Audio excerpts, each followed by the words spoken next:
Wonder Woman is a 2017 superhero film based on the character from DC Comics. Directed by Patty Jenkins from a screenplay by Allan Heinberg, based on a story by Heinberg, Zack Snyder, and Jason Fuchs, it is the fourth installment in the DC Extended Universe, DCEU. The film stars Gal Gadot as the title character, alongside Chris Pine, Robin Wright, Danny Huston, David Thewlis, Connie Nielsen, and Elena Anaya. Depicting the character's origin story, the film follows Diana, an Amazon princess, who leaves her home island of Themyscira during World War I after American pilot and spy Steve Trevor crash lands on the island and informs her about the ongoing conflict. Believing the war is orchestrated by Ares, the god of war, she sets out to stop him and end the suffering. Development of a live-action Wonder Woman film began in 1996, with Yvonne Reitman initially set to produce and possibly direct. The project remained in development hell for many years, with writers and directors like John Cohen, Todd Alcott, and Joss Whedon attached at various points. Warner Brothers officially announced the film in 2010, and Patty Jenkins was hired as director in 2015.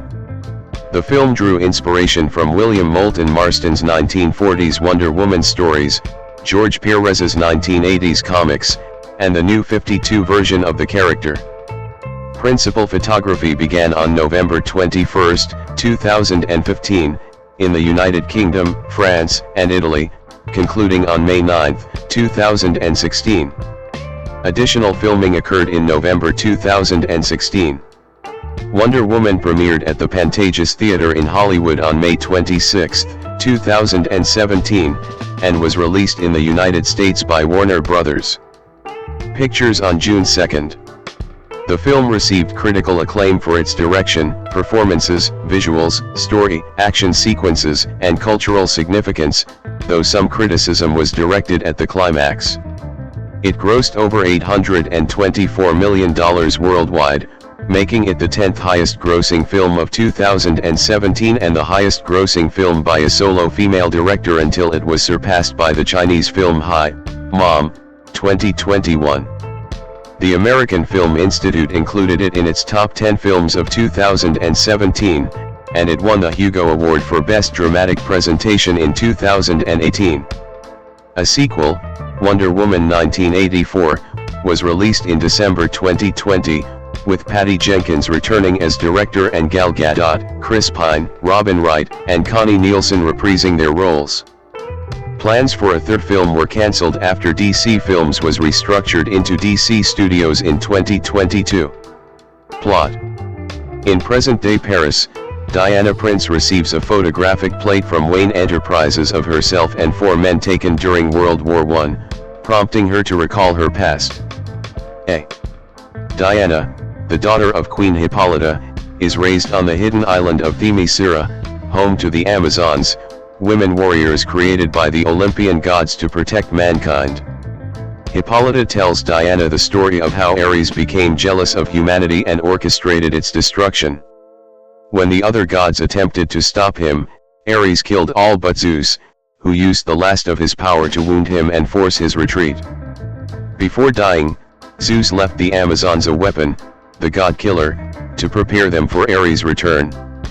Hippolyta reluctantly agrees to let her sister, Antiope, train Diana as a warrior. In 1918, Diana rescues U.S. pilot Captain Steve Trevor when his plane crashes off the Themysciran coast. The island is soon invaded by German soldiers, who had been pursuing him. The Amazons wipe out the German landing force, with Antiope sacrificing herself to save Diana. Steve is interrogated with the lasso of Hestia and reveals that a great war is consuming the outside world and that he is an Allied spy. He has stolen a notebook from the Germans' chief chemist, Dr. Isabelle Marou, who is attempting to engineer a deadlier form of mustard gas under the orders of General Erich Ludendorff. Believing Ares to be responsible for the war, Diana arms herself with the god-killer sword, the lasso, and armor before leaving Themyscira with Steve. In London, they deliver Marou's notebook to the Supreme War Council, where Sir Patrick Morgan is trying to negotiate an armistice with Germany. Diana translates Marou's notes, revealing that the Germans plan to release the deadly gas at the Western Front. Although forbidden by his commander to act, Steve, with secret funding from Morgan, recruits Moroccan spy Samir, Scottish marksman Charlie, and Native American smuggler Chief Napi to help prevent the gas from being released. The team reaches the front in Belgium. Diana goes alone through no man's land and destroys the enemy trench, liberating the nearby village of Felt with the aid of the Allied forces. The team briefly celebrates, taking a photograph in the village, where Diana and Steve fall in love. The team learns that a gala will be held at the nearby German High Command. Steve and Diana separately infiltrate the party. He intends to locate the gas and destroy it, and she hopes to kill Ludendorff, believing that he is Ares. Steve stops her to avoid jeopardizing his mission, but this allows Ludendorff to unleash the gas on Felt, killing its inhabitants. Blaming Steve for intervening, Diana pursues Ludendorff to a base where the gas is being loaded into a bomber aircraft bound for London. She fights and kills him, but is confused and disillusioned when his death does not stop the war. Sir Patrick appears and reveals himself to be Ares. He tells Diana that although he has subtly given humans ideas and inspirations, it is ultimately their decision to resort to violence, as they are inherently corrupt. When Diana attempts to kill Ares with the God Killer sword, he destroys it before revealing to Diana that she is the God Killer, since she is the daughter of Zeus. While the two battle, Steve's team destroys Maru's laboratory. Steve hijacks and pilots the bomber carrying the poison to a safe altitude and detonates it, blowing up the plane and himself. Ares attempts to direct Diana's rage and grief at Steve's death by convincing her to kill Maru, but the memories of her experiences with Steve cause her to realize that humans have goodness within them. She spares Maru and redirects Ares' lightning into him, definitively killing him. Later, the team celebrates the end of the war. In the present day, Diana sends an email to Bruce Wayne thanking him for the photographic plate of her and Steve. She continues to fight on the world's behalf as Wonder Woman. Cast. Further information, list of DC Extended Universe cast members and characters of the DC Extended Universe. Left to right, Danny Huston, Chris Pine, Gal Gadot, director Patty Jenkins, Elena Anaya, and Robin Wright. Gal Gadot as Diana Prince/Wonder Woman. An immortal Amazon warrior demi-goddess who is the crown princess of Themyscira and the daughter of Queen Hippolyta and Zeus, being raised by the Amazons. 8. Describing Wonder Woman and her appeal, Gadot said she's relatable. She has the heart of a human and is very compassionate, but her experiences or lack of them, her naivete, really make her interested in everything around her and able to view the world in a way that we'd all like to, with a genuine curiosity. 9. On Diana going to human world, Gadot stated when Diana comes to the real world she's completely oblivious about gender and society rules, that women are not equal to men. 10. Additionally, Lily Aspel and Emily Carey portray young Diana, respectively. 11-12. Chris Pine as Steve Trevor, an American pilot and the love interest of Diana. 13-14. On his role for the film, Pine said, "I am an American pilot who's a spy. It's like a boy's dream, you're either a spy or a fighter pilot. The first thing I wanted to be was a fighter pilot a long time ago. I wanted to be Goose from Top Gun." 15. Pine described his character as a roguish, cynical realist who's seen the awful brutish nature of modern civilization and added that he is a worldly guy, a charming guy. 16. Robin Wright as Antiope, the sister of Hippolyta, general of the Amazonian army, Diana's aunt and mentor. 17. Describing her character mentoring and training Diana to be a warrior, Wright said it's a sixth sense that it is coming, and I think that's also in the mythological story behind Antiope and Queen Hippolyta. They know it's coming and it's her duty as the aunt to her young niece to make sure she is the fiercest warrior of all time. On the Amazons' fighting style, Wright said it's hand combat. Yes, swords and knives and arrows, but the precision that they have, Wright, as these warrior women, It's so nice to see that disparity between what we had in the day of just raw fighting materials and the guns and how easy that is in comparison. 18. Danny Huston as Erich Ludendorff. An iron-fisted general of the German army during World War I. 19. Huston described Ludendorff as a pragmatist, realist, patriotic, fighting for his country, further explaining, he lost his son on the German front lines and was just quite tortured, diabolical, stubborn, and believes that what he's doing is for the betterment of mankind. 20. On his character, Huston said Ludendorff is a believer that war is a natural habitat for humans. 21. David Thewlis as Sir Patrick Morgan/Ares. A speaker for peace on the Imperial War Cabinet later revealed to be Ares, based on the Greek mythological god of war, who is secretly working behind the scenes to ensure humanity's destruction. 22, 23, 24 Describing the Sir Patrick persona of his character, Thewlis said Sir Patrick's entire drive through the other half of the story is to bring about the armistice. That's his whole intention no matter what's going on. He meets Diana and sees in her somebody who is sympathetic to his cause, quite vehemently so. 25. Connie Nielsen as Hippolyta. The Amazon Queen of Themyscira and Diana's mother. 26 On her character being Diana's mother and Amazonian queen, Nielsen stated, "I'm queen and I'm preparing my child for a world that entails a lot of responsibility. So it was important to me to bring that into the character." 27. She read The Amazons by Adrienne Mayer to familiarize herself with women warriors and said, "I used what I learned in Mayer's book as a rallying cry for how I approached Hippolyta." And then, of course, what is a leader who is elected by her peers every year and has been doing this for 1,000 years? That too was interesting to think about. 28. Elena Anaya as Dr. Isabel Maru/Dr. Poison. The chief chemist associated with General Ludendorff who specializes in chemistry and poisons.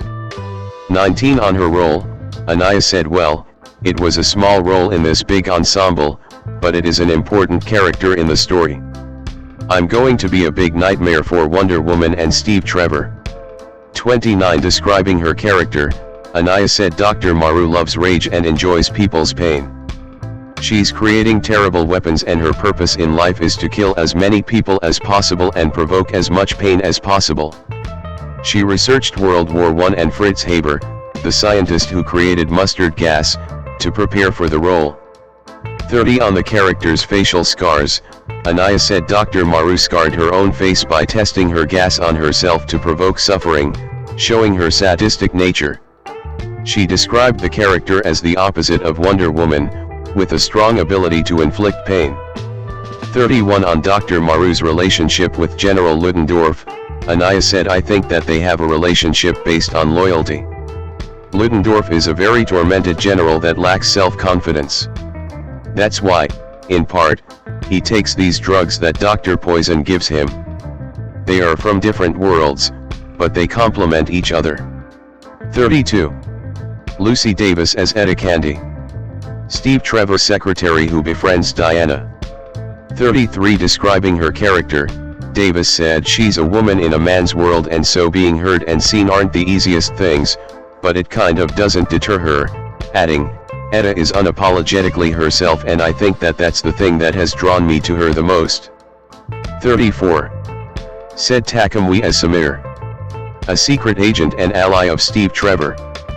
35-36 On his casting, Takamwi stated, "I was among hundreds of potential candidates and I slowly became the favorite," adding, "It wasn't easy. It took me 3 months. I'll have to go through extensive physical training." Ewan Bremner as Charlie. A sharpshooter and ally of Steve Trevor. 35 On his role, Bremner said, "I play a character who's enlisted by Wonder Woman to help save the world as part of a small, unlikely band." Describing his character, Bremner stated, "He's a shell-shocked soldier who's been discharged from the war and is brought back to help on a secret mission." 37. Eugene Brave Rock as Chief. A Blackfoot demigod. 38 And a smuggler who trades with both sides of the war and knows how to get people across the front lines. 35-39. Lisa Lovin Kingsley as Manalape, Antiope's lieutenant and Diana's aunt.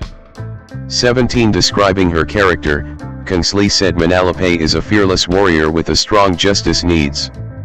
She lives with the other Amazons on the island Themyscira and exercising continuous battle to assist man in the fight for the good. 40.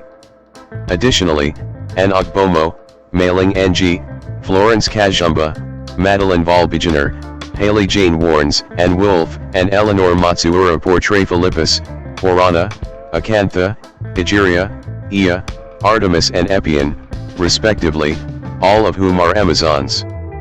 41, 42, 43, 44 James Cosmo appears as Douglas Haig, Stefan Rodri appears as Darnell and Dutch supermodel Doutzen Kroos portrays the Amazon Vanilia. 43 Samantha Joe was cast as the Amazonian Euboea and previously played the Kryptonian, Carvex, in Man of Steel. 45 Zack Snyder also makes a brief cameo appearance in the film as an unnamed soldier. 46. Production. Background. Development for a live-action Wonder Woman feature film began in 1996, with Yvonne Reitman attached as producer and possible director. 47 In 1999, the project became attached to John Cohen, who adapted Wonder Woman for producer Joel Silver, with the hope that Sandra Bullock would star. 48 By 2001, Todd Alcott was hired to write the screenplay, with Silver Pictures backing the project. 49 At that time, Mariah Carey and Catherine Zeta-Jones were also rumored to be possible candidates for the role of Wonder Woman. 50 Leonard Goldberg focused on Bullock. 51 Who said that she was approached for the role. Lucy Lawless, the star of Xena, Warrior Princess, was also under consideration, though she stated that she would have been more interested if Wonder Woman was portrayed as a flawed hero.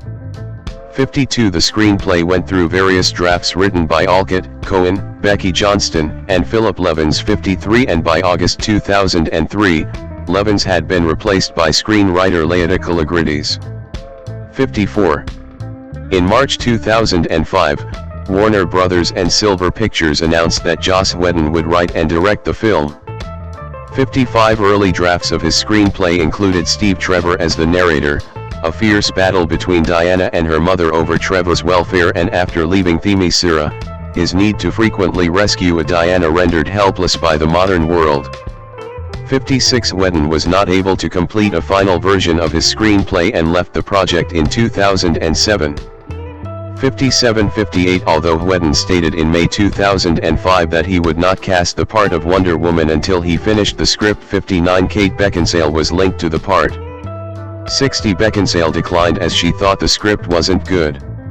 61 In 2010, Whedon admitted that he did have an actress in mind for the part, stating that Wonder Woman was basically Angelina Jolie. 56-62. A day before Whedon's departure from Wonder Woman, Warner Brothers and Silver Pictures purchased a spec script for the film written by Matthew Jennison and Brent Strickland. Set during World War II, the script impressed executives at Silver Pictures. 58 However, Silver stated that he had purchased the script because he did not want the rights reverting. While stating the script had good ideas, Silver did not want the film to be a period piece.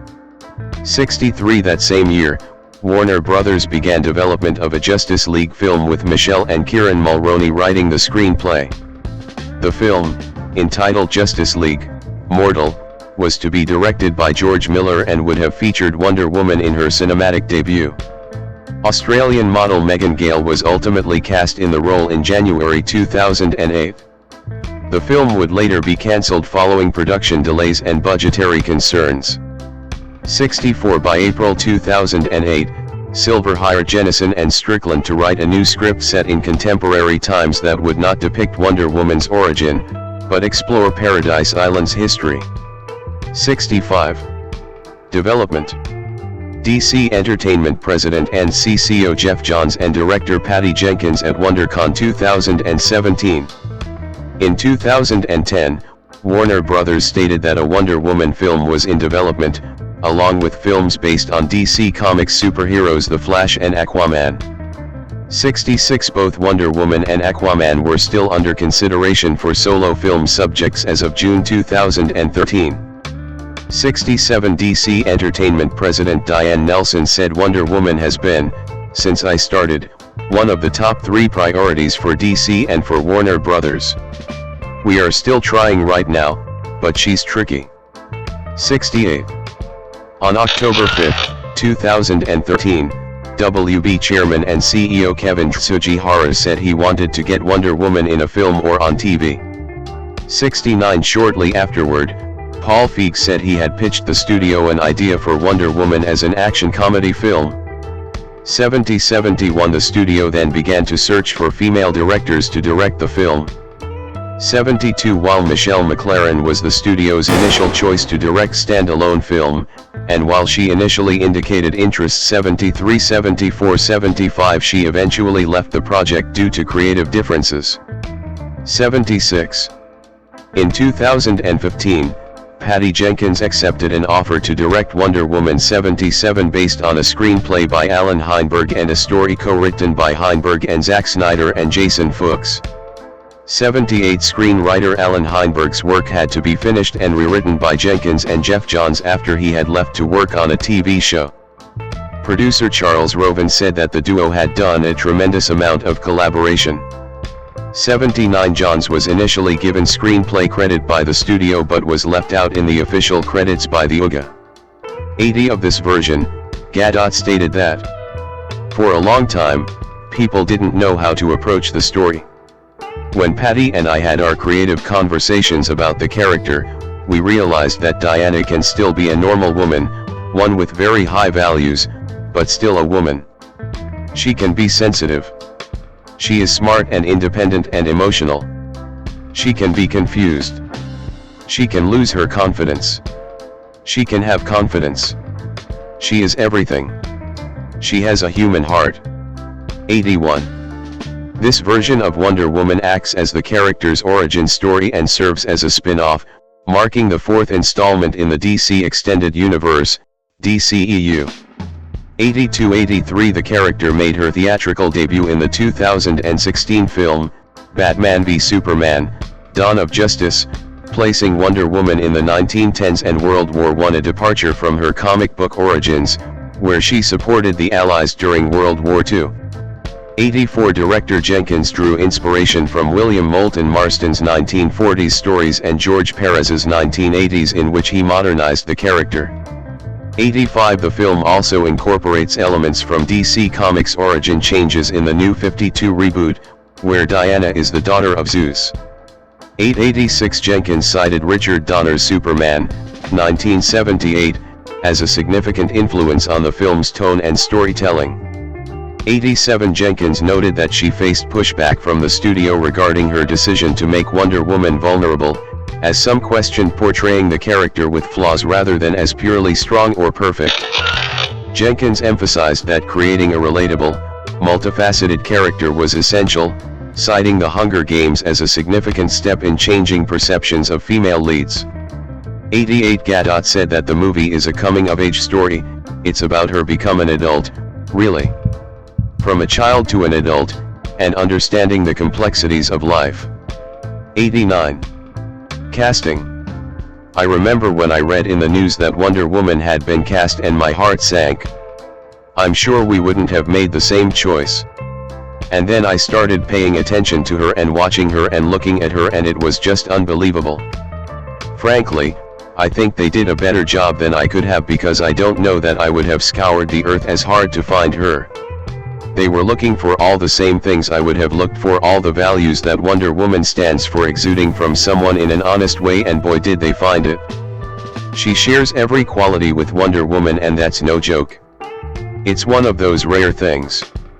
You need someone who can appear to be Wonder Woman on screen. Every once in a while, there's superhero casting that transcends, because that person is so authentic to the character that it becomes identified with them, like Linda Carter or Christopher Reeve. Director Patty Jenkins 90 In response to the interview questions, let's talk a bit about Gal. You inherited her from Zack Snyder.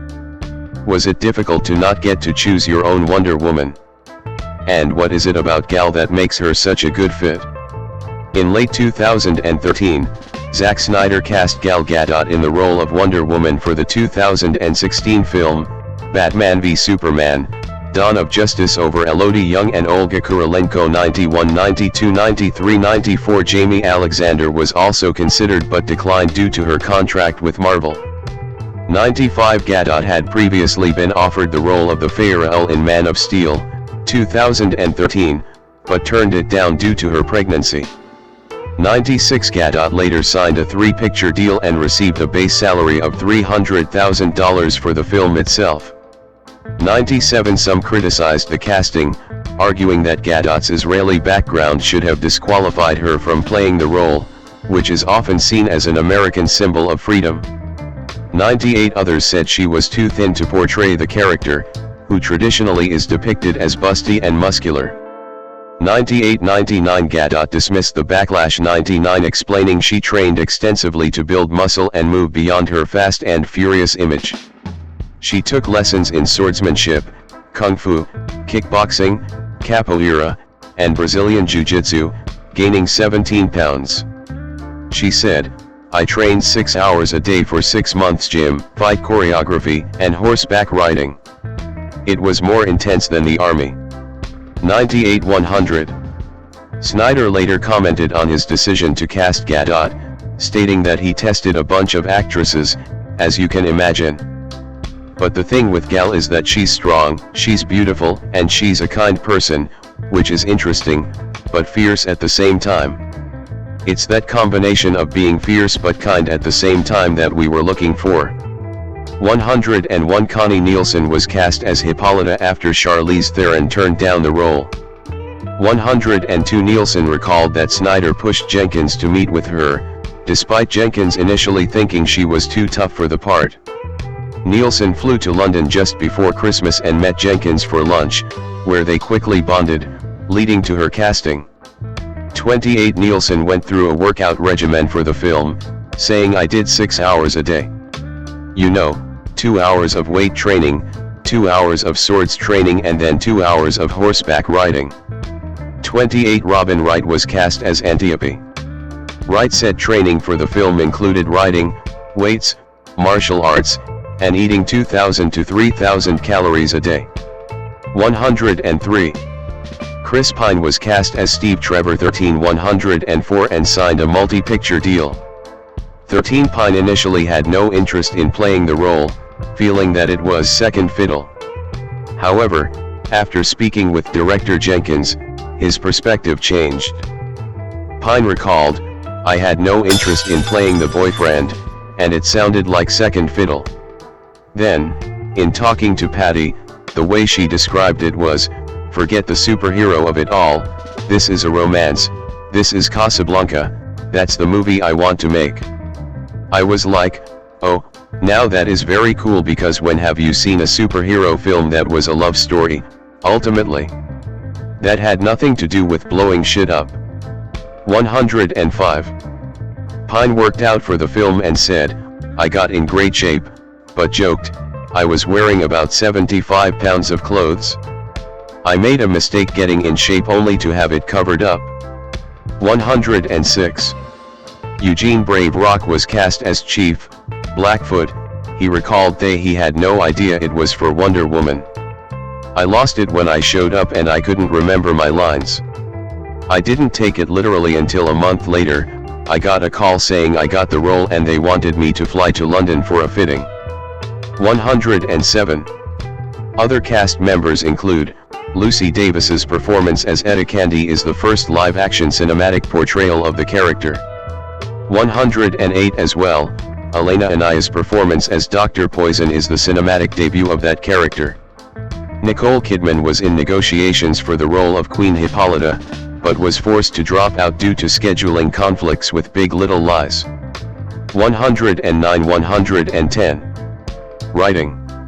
Gadot described Diana as having the heart of a human, so she can be emotional, she's curious, she's compassionate, she loves people. And then she has the powers of a goddess. She's all for good, she fights for good.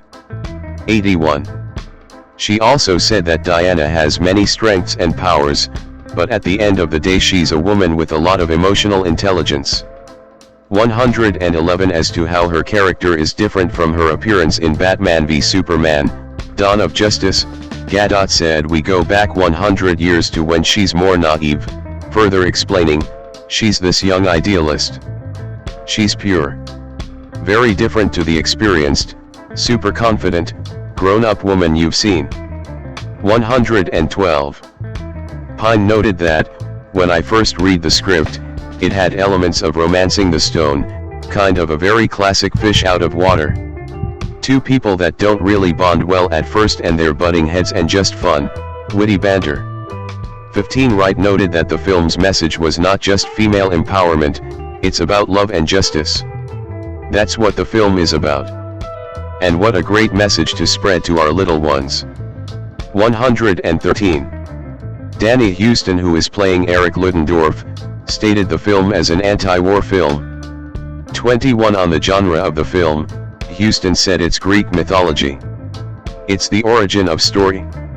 21. Brave Rock raised several concerns with Jenkins over the representation of his character in the film, particularly that he was not comfortable playing into stereotypes and that he was not keen on his character being simply known as Chief. Jenkins responded by giving him some extra creative control over his character, which Brave Rock said was unprecedented. 114.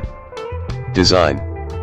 Wonder Woman features a reimagined costume by Lindy Hemming, building upon Michael Wilkinson's original design from Batman v Superman. 115 The updated suit retains key elements of Wonder Woman's classic look while modernizing it for practicality. 116 Hemming's design emphasizes strength and functionality, inspired by ancient Greek and Roman armor. 117 It includes leather skirts modeled after terigis worn by hoplite soldiers and gilded breastplates reflecting Amazonian warrior culture. 116 Hemming aimed to create empowering armor without veering into sexualization.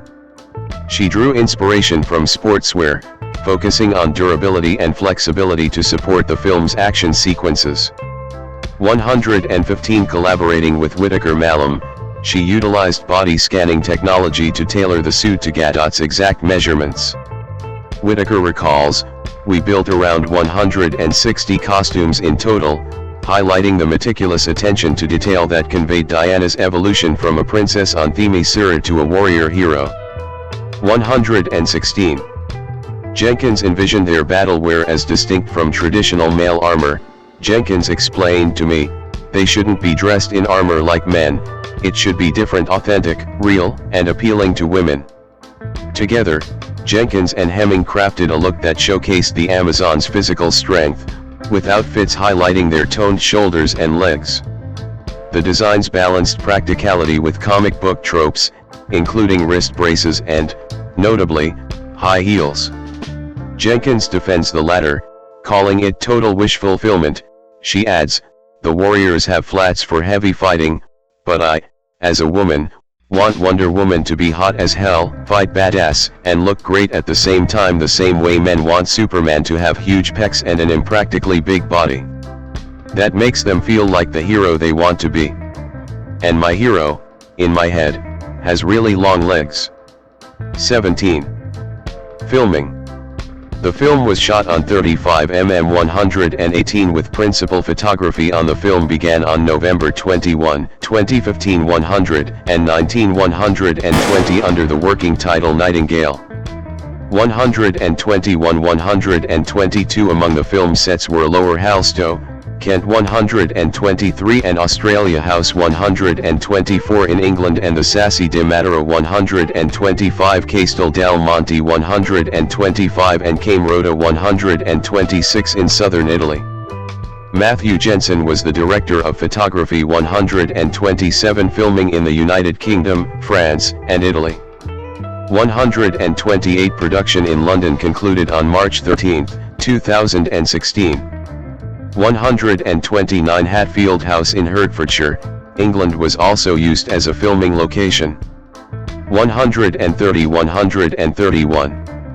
On March 20, 2016, filming was underway in Italy. In late April, filming took place at the Louvre Museum in Paris, France, where a Wayne Enterprises truck was spotted alongside Gadot. 132 Principal photography finished on May 9, 2016. 133 Jenkins and director of photography Matt Jensen said that the film's look was inspired by painter John Singer Sargent. 134 Jenkins said she shot the movie on film instead of digital video because there's a certain type of epic grandeur escapism that film gives you that you will struggle very hard to get that on video. 135 reshoots took place in November 2016, while Gadot was 5 months pregnant. A green cloth was placed over her stomach to edit out her pregnancy during post-production. 136. To find the perfect location to shoot the Amazon island of Themyscira, the birthplace of Wonder Woman herself, the film's producers searched all over the world, finally settling on the Salentine coast, a stretch of coastline on the Tyrrhenian Sea, located in the province of Salerno in southern Italy. 137 It was chosen because most beaches in the world that sit below big cliffs disappear beneath the tide for part of every day. Production designer Aline Bonetto and her location manager Charles Summers considered 47 countries and visited several of them before they found what they were looking for. Bonetto explained that Italy had beautiful weather, a beautiful blue-green sea, not too much tide, not too much wave. Our effects team added some cliffs in post-production and it was the perfect way to go. 138 The estuary at Lower Halstow in Kent is featured in the scene in which Diana arrives at a Belgian creek to make her way to the warfront. 139 Bill Westenhofer served as the visual effects supervisor for the film 140 and Martin Walsh served as editor. 127. Cinematography and visuals. Jenkins wanted to make a classic, Richard Donner-style superhero movie a tentpole of yesteryear film. 141 The visual design of the film emphasized vibrant colors and dynamic compositions, marking a departure from the darker tones of previous DC Extended Universe films like Man of Steel and Batman v Superman, Dawn of Justice. Jenkins and cinematographer Matthew Jensen drew inspiration from a variety of sources, including a photograph of singer-songwriter James Blunt with colored smoke in the background. Jenkins described the image as representing the colored smoke thing she wanted to explore. 142. The film's diverse color palette played a key role in its storytelling. Themyscira, Wonder Woman's utopian homeland, was depicted with azure skies, verdant fields, and clear waters, symbolizing a paradise untouched by war. In contrast, London was designed with grays, blues, and cyans to reflect its industrial, polluted environment, aligning with Diana's line, "It's hideous." However, even in London, Jensen avoided complete desaturation, achieving a balance by filming under overcast winter light to create a soft patina. 142 Jenkins and Jensen deliberately avoided traditional period drama tropes, such as heavy filters, desaturation, and gauzy visuals. Instead, they opted for a sharp, clear look with a full color spectrum, blending grit with vibrancy to maintain a modern feel.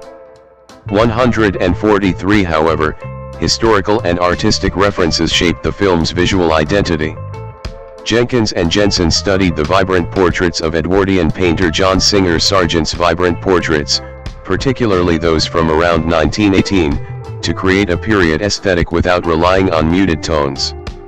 Inspiration also came from Wonder Woman comic runs, including the late 1980s work of George Perez and the early 2000s art of Cliff Chang and Matthew Wilson.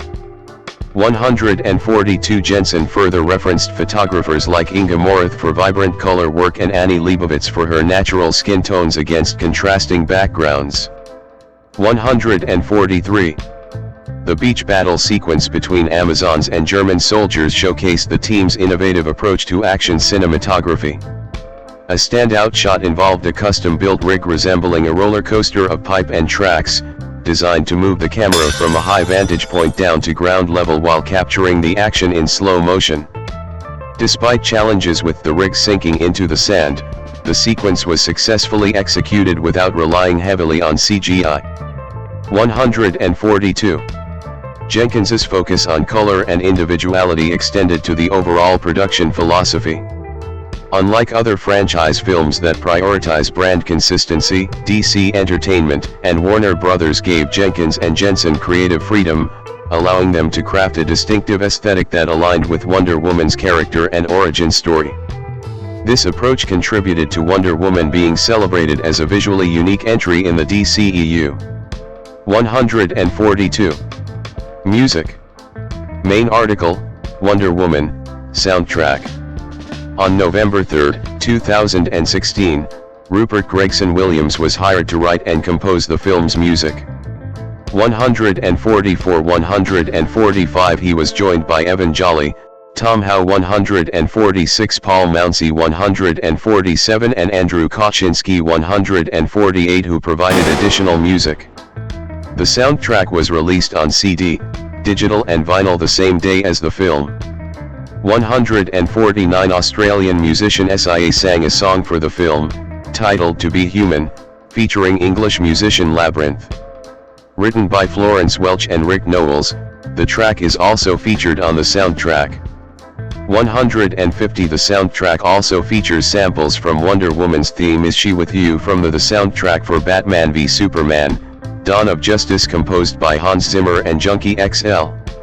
Citation needed. Additional music featured in the film are, Another Little Drink Wouldn't Do Us Any Harm by Clifford Gray and Nat Ear and performed by Edgar Trevor and Cecil Cooper, Molly O'Morgan written by Fred Godfrey and Will Letters and performed by Ella Redford, It's a Long Way to Tipperary written by Jack Judge and Harry Williams, Sous les Ponts de Paris written by Gene Roeder and Vincent Scotto and performed by Lucien Delille, I'll Walk Beside You written by Edward Lockton and Alan Murray and performed by Ewan Bramner, Green Grow the Rushes, written by Robert Burns and performed by Ewan Bramner, and Schatz Walzer OP4 written by Johann Strauss II and performed by the Berlin String Quartet. 151. Marketing. Russian promotion at Grosmere 2016. The success of the superhero television series Supergirl informed the marketing and promotion strategy used for Wonder Woman. 152 According to Time Warner Chief Marketing Officer Kristen O'Hara, they wanted to approach the Wonder Woman marketing campaign in a light manner, similar to how they did with Supergirl. O'Hara elaborated that the modest campaign route they took for Supergirl aided in establishing a large central fan base among women well in advance of the series, which reportedly generated 5 million female superhero fans in 1 week. 152 They were then able to model over time and grow that audience leading up to the 15 months later release of Wonder Woman. 152 Though neither the film nor the series are aimed exclusively at women, the latter's campaign gave them their first opportunity to begin collecting data about female superhero fans.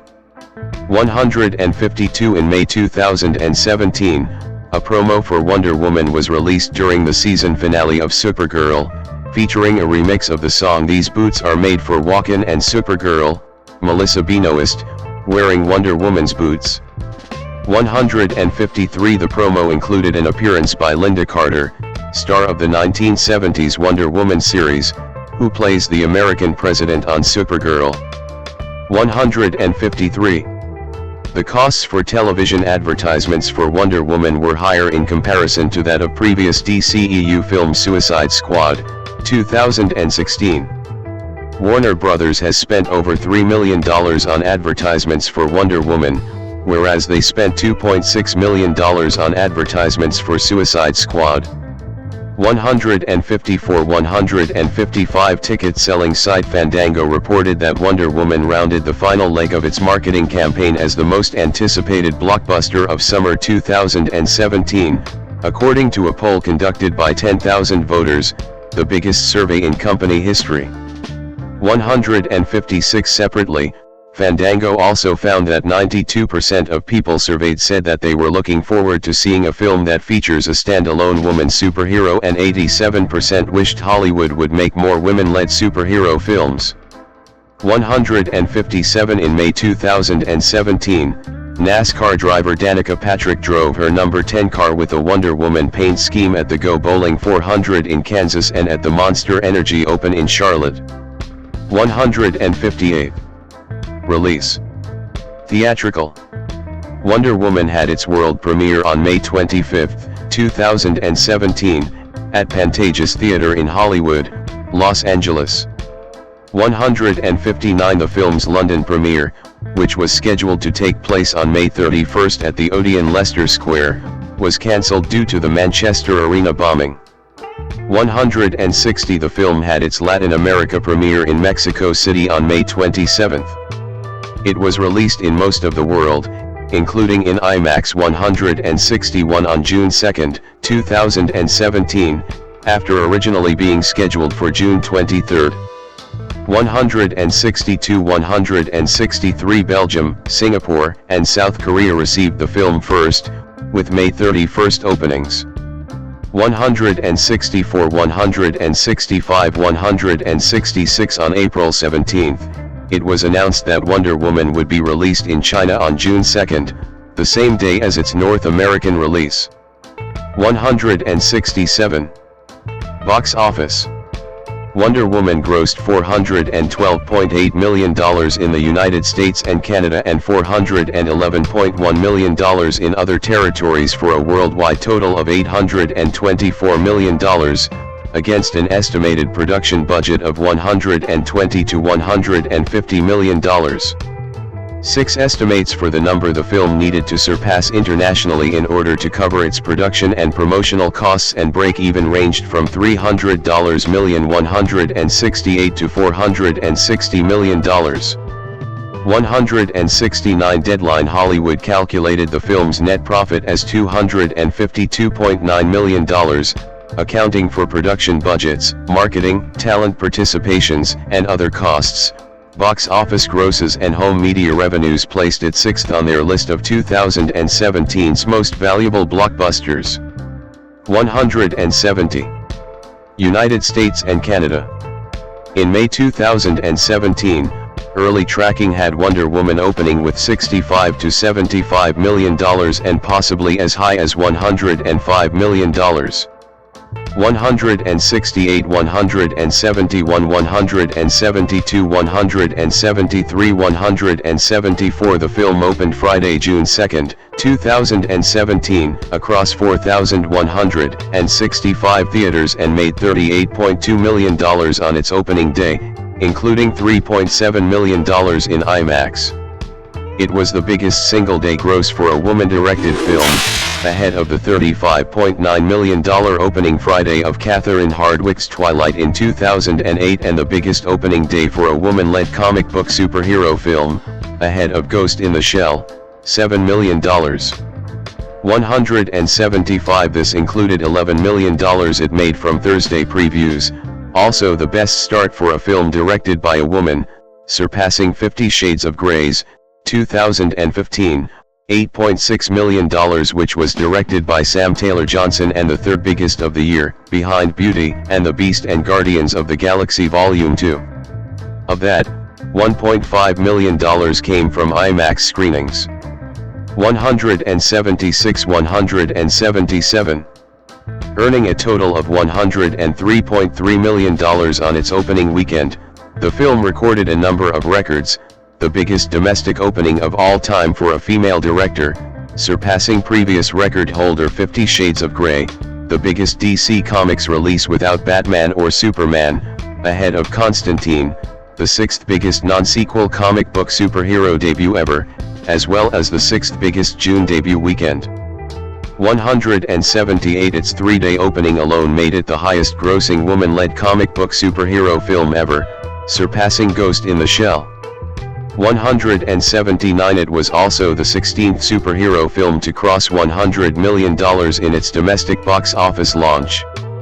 180. About 9%, $9 million, of the opening weekend came from IMAX screenings from 343 theaters. 181. In its second week, the film grossed $58.5 million, again topping the box office, while also defeating The Mummy, $31.7 million. 182. It marked a 43.3% drop for its second weekend at the box office, better than the average 50 to 60% decline superhero films tend to see, and was a better second weekend than Batman v Superman, Dawn of Justice, $51.3 million, and Suicide Squad, $43.5 million. 183. In its third weekend it grossed $41.2 million, finishing second behind newcomer Cars 3, $53.5 million. It was the second best third weekend ever for Warner Brothers and was nearly double what Batman v Superman, $23.3 million, Suicide Squad, $20.9 million, and Man of Steel, $20.7 million, made in their third weekends. It earned $24.9 million and $15.7 million in its fourth and fifth weekends, respectively, dropping just 39% and 36% despite facing rough competition from opening films Transformers, The Last Knight and Despicable Me 3. 184. It eventually became the highest-grossing film directed by a woman, surpassing the previous records of Jennifer Nielsen's Kung Fu Panda 2 and Phil Little Lloyd's Mamma Mia, while also holding the record worldwide until Mom surpassed it in 185-186, followed by Barbie in 2023. 187. By August 8th, the film had garnered $400 million in ticket sales, becoming the second female-fueled film, after Disney's Beauty and the Beast, Warner Brothers' third biggest movie, after Christopher Nolan's The Dark Knight and The Dark Knight Rises, holding the record of the highest-earning superhero origin film, replacing the previous record held by Spider-Man, 2002. 188. It also became the highest-earning film with a female director in terms of domestic earnings, surpassing Frozen, 2013. 189, 190, 191. Other countries. Beyond the US and Canada, the film was released day and date with its North American debut in 55 markets, 72% of its total release, and was projected to debut with anywhere between $92 to $118 million. 168. It ended up opening to $125 million, including $38 million in China, $8.5 million in Korea, $8.4 million in Mexico, $8.3 million in Brazil and $7.5 million in the UK. 192. In its second week of release, the film brought in another $60 million, including holding the top spot on France, the UK, Australia, and Brazil. 193. In the Philippines, it broke 2017 box office record for highest earning non-holiday opening day, earning $4.7 million and becoming the 9th most successful commercial film of all time, as well overtaking the record set by Batman v Superman, Dawn of Justice. 194, 195, 196. The film opened in its last market, Japan, on August 25 and debuted to $3.4 million, helping the international gross cross the $400 million mark. 197. The biggest markets of Wonder Woman outside North America are China, $90 million, followed by Brazil, $34 million, UK, $28 million, Australia, $23 million, and Mexico, $22 million. 198. Home media. Wonder Woman was released on digital HD on August 29, 2017, and on Blu-ray, Blu-ray 3D, 4K Ultra HD Blu-ray and DVD on September 19, 2017. 199. The film debuted at the top spot of both the NPD Videoscan overall disc sales chart and the Blu-ray disc sales chart. 200. Wonder Woman's home video sales earned a revenue of $98.7 million with 3.9 million copies sold, making it the fourth best-selling title of 2017. 201. Reception. Critical response. The performances and chemistry of Gal Gadot and Chris Pine were widely praised by critics. 202, 203, 204. Wonder Woman received a highly positive response from critics, with some calling it the DC Extended Universe's best film, praising Jenkins's direction and the acting, chemistry between Gadot and Pine, musical score, and action sequences. 205-206 on the review aggregator Rotten Tomatoes, the film holds an approval rating of 93% based on 480 reviews, with an average rating of 7.7/10. The site's consensus states, "Thrilling, earnest, and buoyed by Gal Gadot's charismatic performance, Wonder Woman succeeds in spectacular fashion." 207. It is the 8th best reviewed live-action superhero film on Rotten Tomatoes and the highest-rated live-action DCEU film. 208B on Metacritic, the film has a weighted average score of 76 out of 100, based on 50 critics, indicating generally favorable reviews. 209 audiences polled by CinemaScore gave the film an average grade of A on an A+ to F scale, while post-track reported filmgoers gave it an 85% overall positive score and a 73% definite recommend. 210. Critics praised Wonder Woman as the best DC film since The Dark Knight. 211, 212, 213, 82 Scott Mendelson of Forbes called it the best female-centric comic book movie, far surpassing films like Catwoman, 2004, and Elektra, 2005, though he noted it has flaws and doesn't match the 2009 animated film Wonder Woman. 211 Chris Nashawati applauded the film's smart, slick, and satisfying tone, while emphasizing the irony that a female hero and director set new standards in a male-dominated genre. 212 Kelly Lawler of USA Today celebrated its feel-good tone, making it a refreshing contrast to the darker superhero films from both DC and Marvel. 213. Critics commented favorably on Gadot's performance of the titular character and Chris Pine's Steve Trevor. 204, 214, 215 Andrew Barker of Variety found the film to be more lighthearted than recent DC Comics films. Never prone to stewing in solitude and taking more notes from Richard Donner than from Christopher Nolan, Patty Jenkins' Wonder Woman provides a welcome respite from DC's house style of grim darkness, boisterous, earnest, sometimes sloppy, yet consistently entertaining, with star Gal Gadot proving an inspired choice for this avatar of truth, justice, and the Amazonian way. 216. Vox stated Trevor is the superhero girlfriend comic book movies need. 217 The San Francisco Chronicle's Mick LaSalle lauded the performances of Gadot, Pine, Huston, and Thewlis while commending the film's different perspective and humor. 218 Richard Roper of Chicago Sun-Times described Gadot's performance as inspirational, heroic, heartfelt, and endearing, and the most real Wonder Woman portrayal. 219. A.O. Scott of the New York Times wrote that it briskly shakes off blockbuster branding imperatives and allows itself to be something relatively rare in the modern superhero cosmos.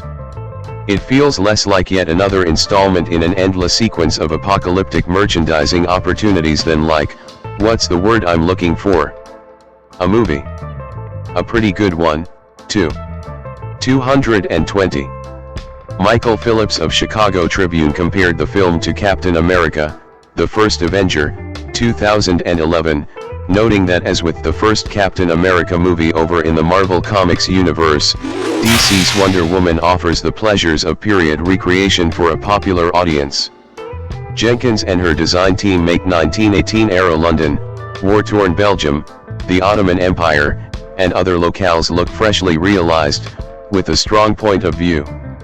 There are scenes here of dispossessed war refugees, witnessed by an astonished and heartbroken Diana, that carry unusual gravity for a comic book adaptation. 221. Katie Erblund of IndieWire commended its thematic depth, explaining that Wonder Woman is a war movie.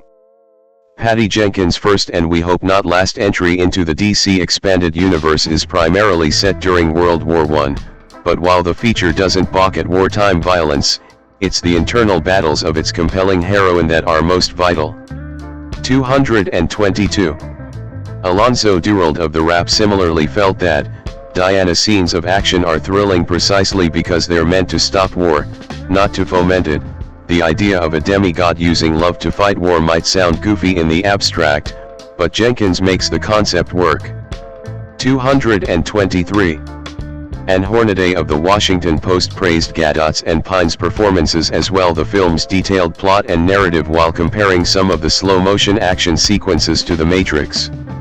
224. Stephanie Zacharek of Time magazine hailed the film as a cut above nearly all the superhero movies that have been trotted out over the past few summers while praising Gadot's performance as charming and marvelous and commending Jenkins's direction of the film as a step forward for women directors in directing big-budget blockbuster films in Hollywood. 225. Elise Jost of Movie Pilot observed that Gadot's take on Wonder Woman is one of those unique cases of an actor merging with their story, similar to Robert Downey Jr.'s Tony Stark. Gal Gadot is Wonder Woman and Wonder Woman is Gal Gadot. 204.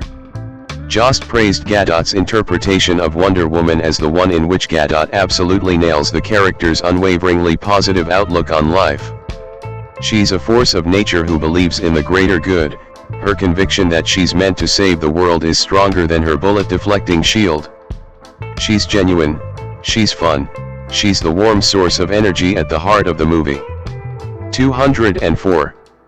On HuffPost, cultural critic G. Roger Denson highlighted the No Man's Land sequence, calling it one of the most powerfully mythopoetic scenes ever filmed, and that it raises the esteem for powerful yet compassionate women as heroes and leaders to a level equal with that of men for having won over a huge and adoring popular audience around the world.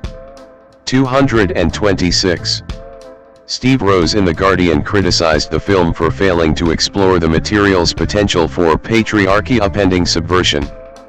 227. Peter Travers of Rolling Stone criticized the film's over-reliance on exposition. Wonder Woman is hobbled by a slogging origin story and action that only comes in fits and starts. Just when Gadot and director Patty Jenkins are ready to kick ass, we get backstory. 228. Rachel Becker of The Verge stated that despite the scientific liberties of using a hydrogen-based chemical weapon as a plot device, the film succeeds in evoking real and horrifying history. First off, mustard gas is such a horrible, terrifying weapon, it doesn't need to be made more potent. But if you were a chemist bent on raining destruction on the Allied forces, you wouldn't do it by replacing the sulfur atom in mustard gas with a hydrogen atom. You'd know that sulfur is the linchpin holding together this poisonous molecule. 229. One criticism was directed towards aspects of the final act, with the reveal of Ares and the climactic fight. Patty Jenkins later admitted when promoting Wonder Woman 1984-2020, that it was studio mandated, with her commenting that was the only thing that the studio forced my hand on. It was supposed to be like, that he never turns into Ares.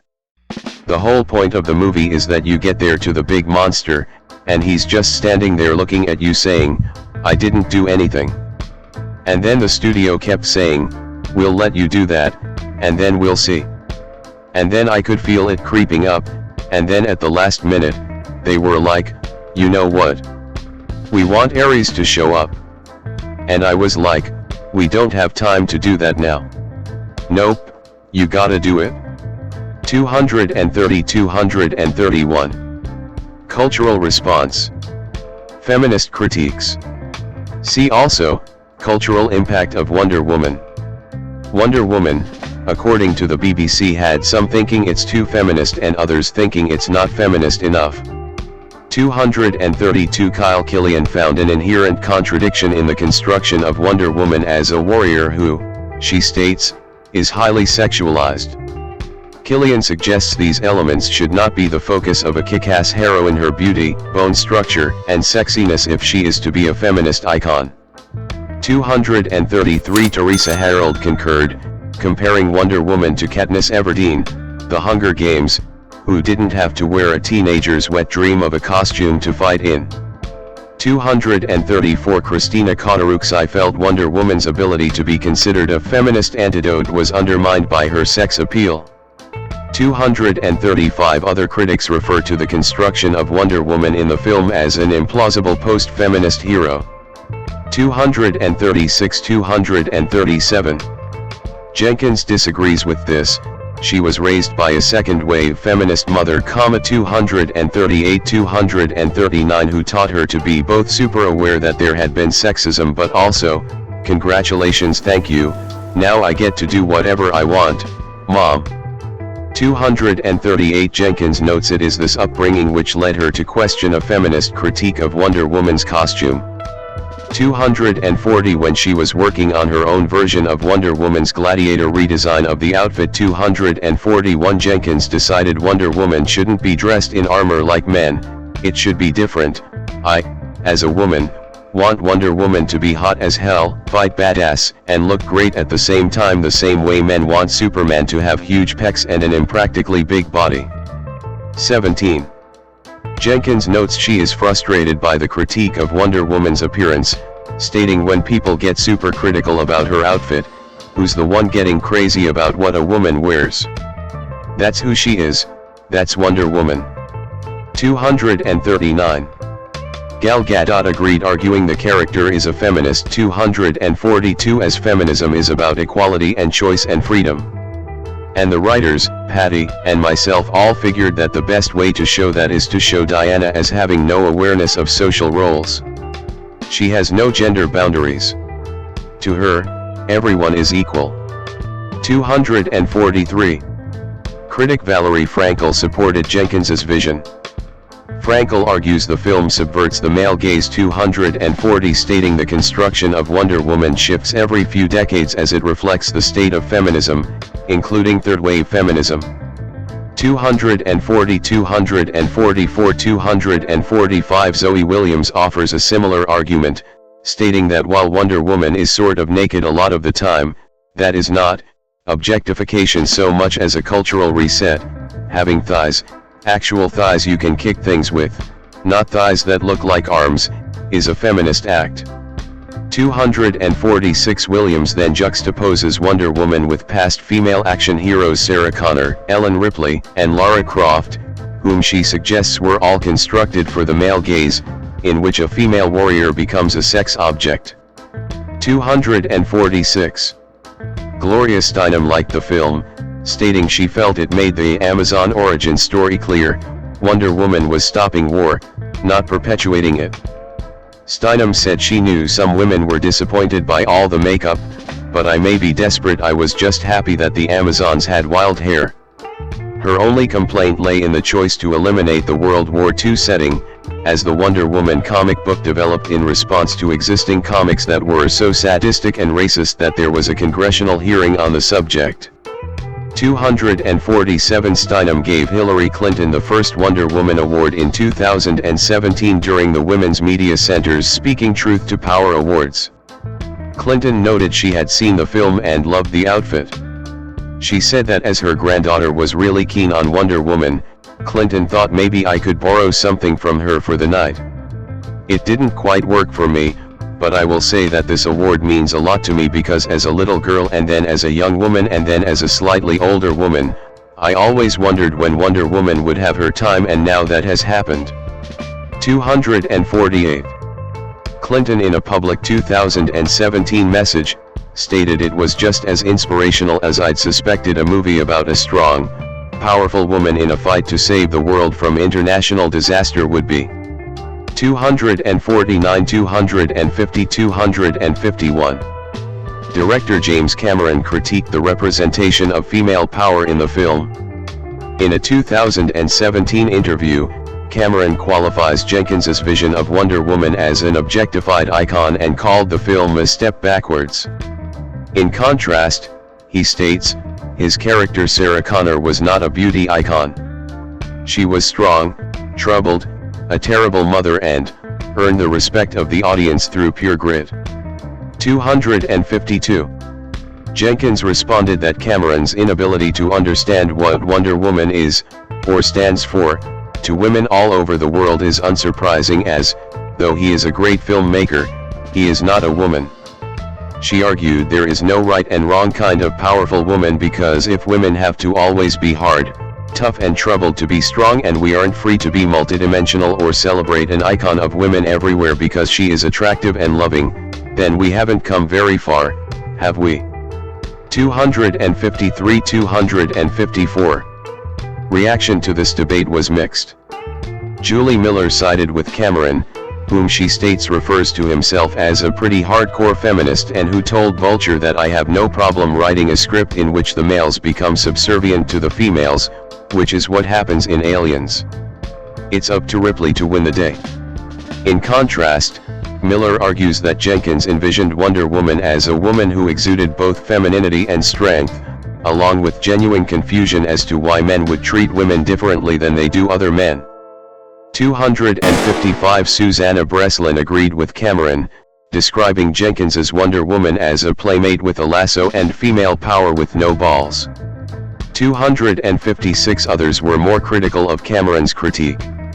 257. A Newsweek article suggests that in contrast to his criticism of Jenkins, Cameron's own films include lot of objectification and quotes Hollywood celebrities who echoed this view.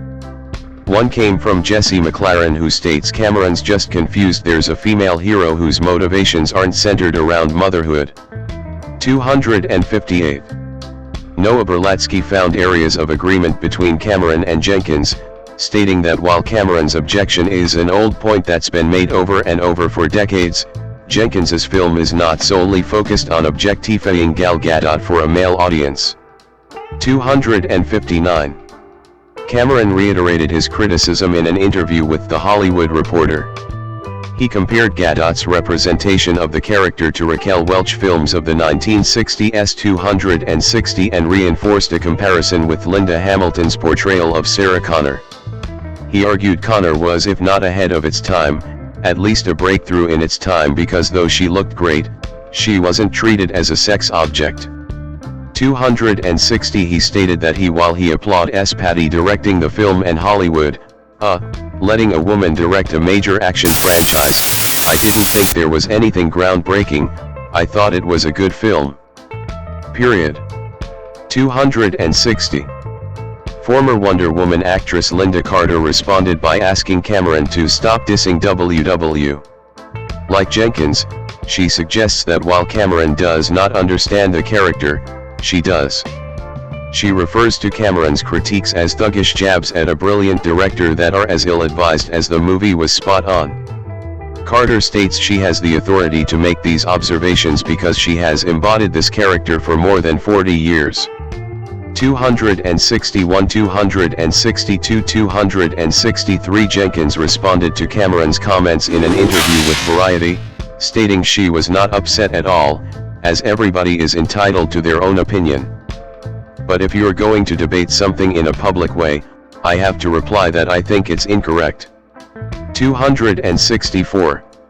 Tricia Ennis was critical of Cameron's statements, arguing that while he may consider himself a feminist and an ally to women, he is not very good at it, as being an ally means using his position of privilege without silencing the voices of those you're trying to help. She states that it is not enough to simply call yourself a feminist. It's not even enough to create a strong female character. You have to bring women to the table. You have to let them speak.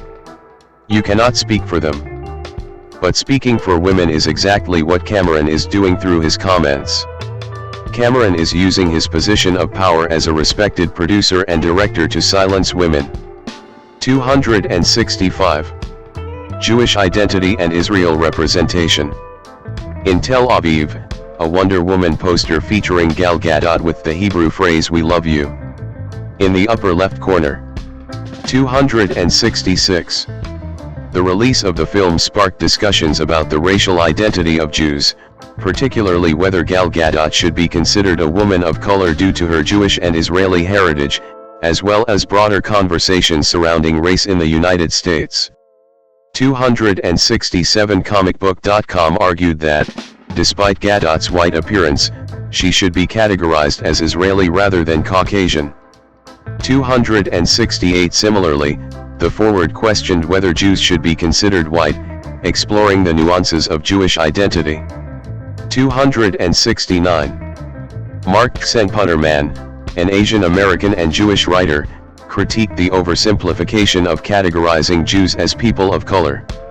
He pointed out that Jews in the U.S. were historically classified as white, benefiting from associated privileges despite facing discrimination. Putterman suggested that race, as it applies to Jews, is fluid and complex. 267 The Atlantic examined how Jewish identity has evolved in the U.S., noting that Ashkenazi Jews were gradually assimilated into broader racial structures over time. 270 The cultural differences between American and Israeli Jews was also highlighted.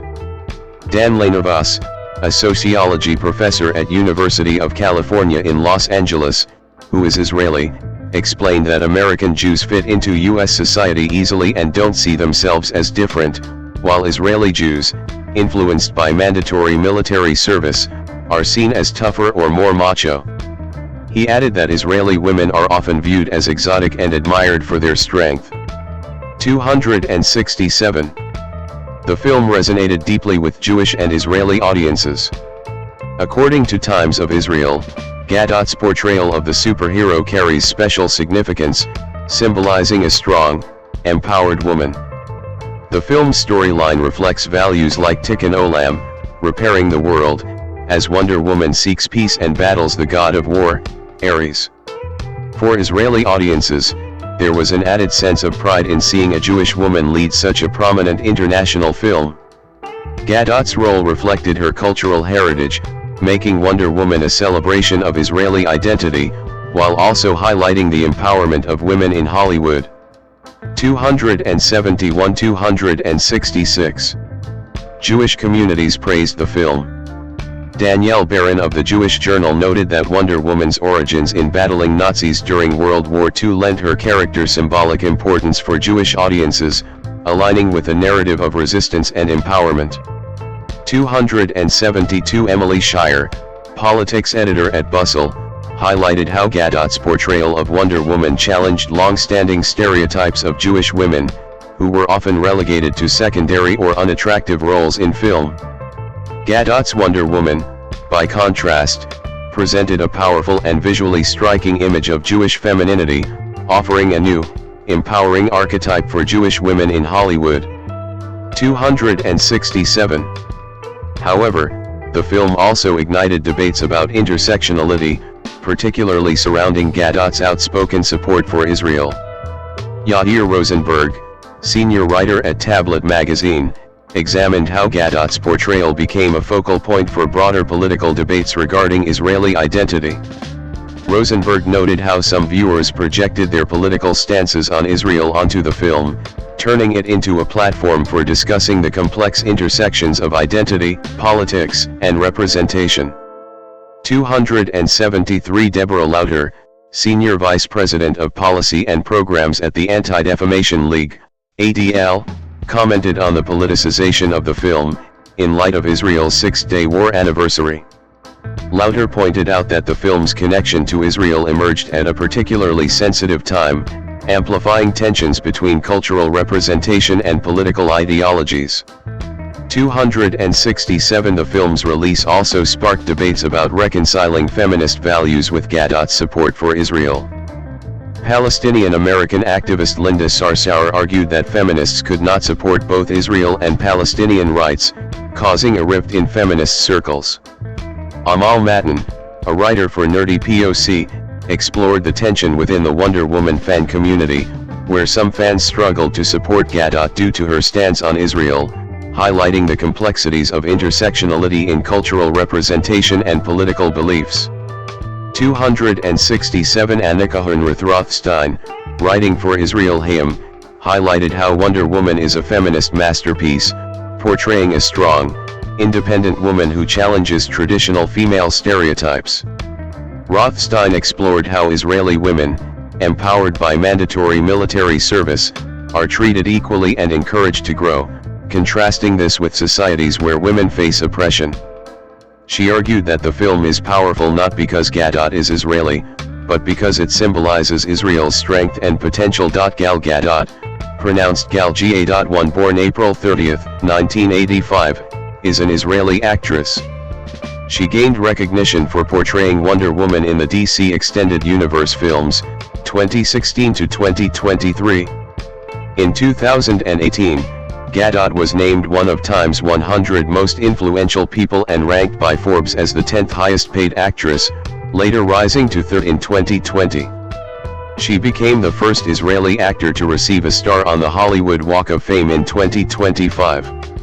Gadot grew up in Rosh Hashanah and first gained attention locally after winning Miss Israel 2004, followed by 2 years of service in the Israel Defense Forces as a combat trainer.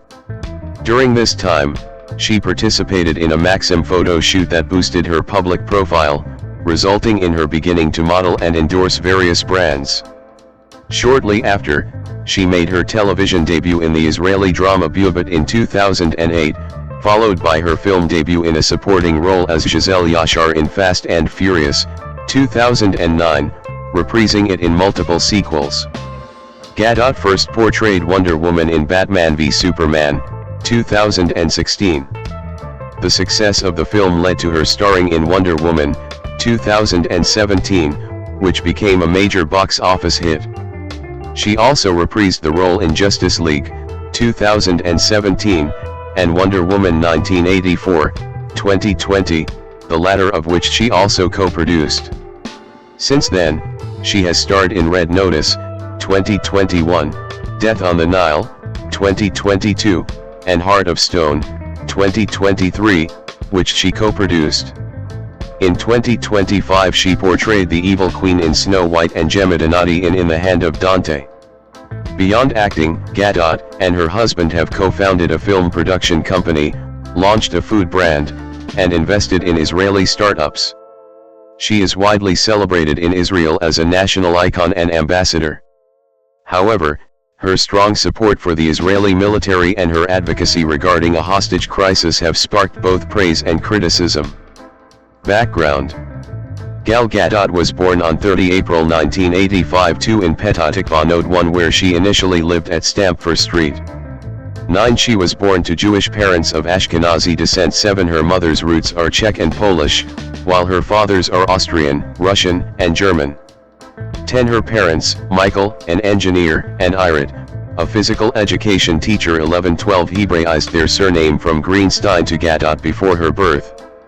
13. In Hebrew, her first name means wave, and her surname translates to riverbanks. 6. She has a younger sister, Dana. 14. Her father is a sixth-generation Sabra. 15. And one of his ancestors was the first chemist at Shaare Zedek Hospital in Jerusalem. 16. While her mother is a first-generation Sabra and the daughter of Holocaust survivors. 14. 5. Her maternal grandfather 5. Abraham Weiss 17 was born as Adolf Weiss 18 in the village of Munkox 19 Czechoslovakia in 1928. At 13, when Nazi Germany invaded, his father died in the army and he, his mother, and his brother were sent to Auschwitz, where the latter two perished in the gas chamber. Gadot's maternal grandmother, however, managed to escape Europe before World War II. 2015-17 Abraham immigrated alone to Jaffa, where he built a life. He later served in the Golani Brigade. In his later years, Abraham joined Israel Defense Forces, IDF, expeditions to share his first-hand Holocaust testimony. 21. In 1993, at the age of 8, Gadot and her family moved to the Givat Tal neighborhood of Rosh Hashanah, where she grew up. 22-8-15 in what she described as a very Jewish, Israeli family environment. 14. As a child, she struggled with a weak voice and attended speech therapy, where she learned proper breathing techniques. 23. Encouraged by her mother to be active from a young age, Gadot took up swimming at 4 and later played tennis. 15. She joined the local volleyball and basketball teams. 24. Soccer team cheerleader. 19. And trained in ballet, hip-hop, and jazz for 12 years. At one point, Gadot considered a career as a choreographer. 14. At 11, she visited Holocaust memorial sites in Poland to learn about Auschwitz and Majdanek. Reflecting on the experience, she recalled, "I, an entitled child, felt the suffering the Musulman experienced back then." 25. At 12, She was invited to enter the Girl of the Year Hebrew competition but declined, initially dismissed modeling as a career, but later realized it is a fun job that makes great money and offers exciting experiences. 24. Although Gadot's native language is Hebrew, she started taking English lessons in 3rd grade. She became fluent when she decided she wanted to watch Seinfeld and Friends. 26. She later attended Begin High School, where she majored in biology. 25. After graduating, she had a few months before beginning her mandatory 2-year service in the IDF. During this time, she received modeling offers but instead chose to work at Burger King, saying, "I was like, posing for money. Ugh, it's not for me." Meanwhile, her mother and a friend submitted an application on her behalf for the Miss Israel pageant. 15. Before enlisting, she also worked as a caregiver for 8-month-old twins. 25. Career. 2004 to 2009, Miss Israel, IDF service, and early work. It wasn't my love for fashion or glamour that led me there. My enlistment in the army had been postponed by 6 months, and all my friends were already in uniform. My mother suggested I try out Miss Israel, so I went through the selection process, met wonderful girls, and thought, why not? It will be fun, and I'll get one last trip abroad before the army. I figured it would make for a good story to tell my future grandchildren. Gadot reflecting on her decision to enter the beauty pageant, via a 2008 interview with Inet24. In 2004, the 54th Miss Israel beauty pageant was held at the Haifa Congress Center 27 where an 18-year-old Gal Gadot participated with little expectation of winning. However, the 5 feet 10 inches Gadot 25 was crowned Miss Israel by Sivan Klein, and Yona Yahav 28 and received a Citroën C3 Super Mini car.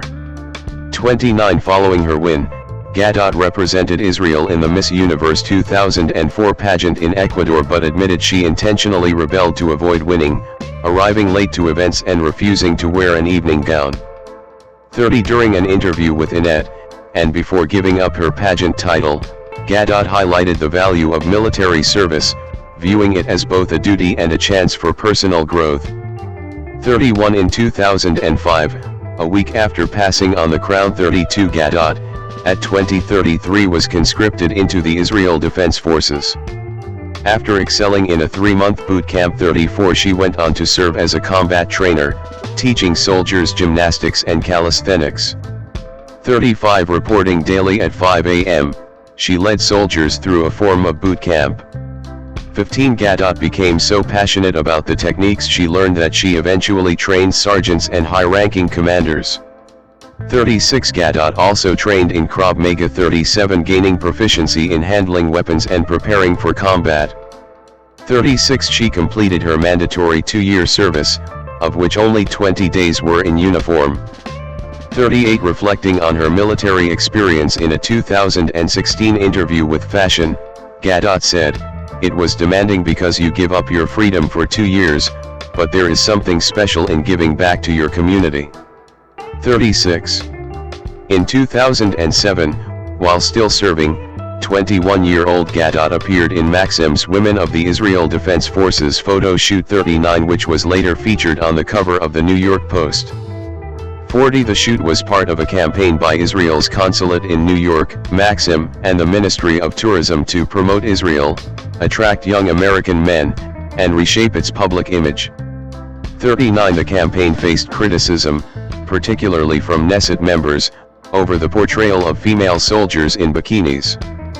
41 Reflecting on the criticism, Gadot stated in a 2013 Forward interview that she's a model, not a doctor. 42. After the issue was released in July 2007 42 The shoot significantly boosted Gadot's public profile 43-44 As a result, she landed an international campaign for Prada Ellis perfume. 31.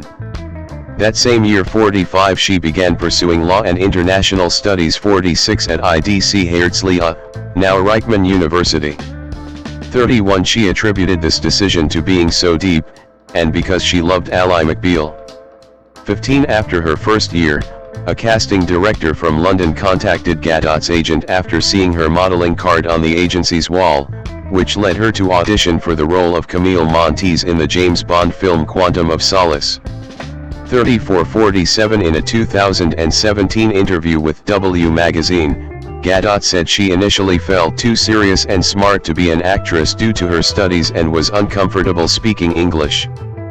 46 Her agent urged her to go out of respect, and the casting director supported her through several callbacks. 47 Although she lost the role to Olga Kurylenko. 34 Gadot found the experience interesting and told her agents to let her know if any other opportunities came up that might be a better fit for her.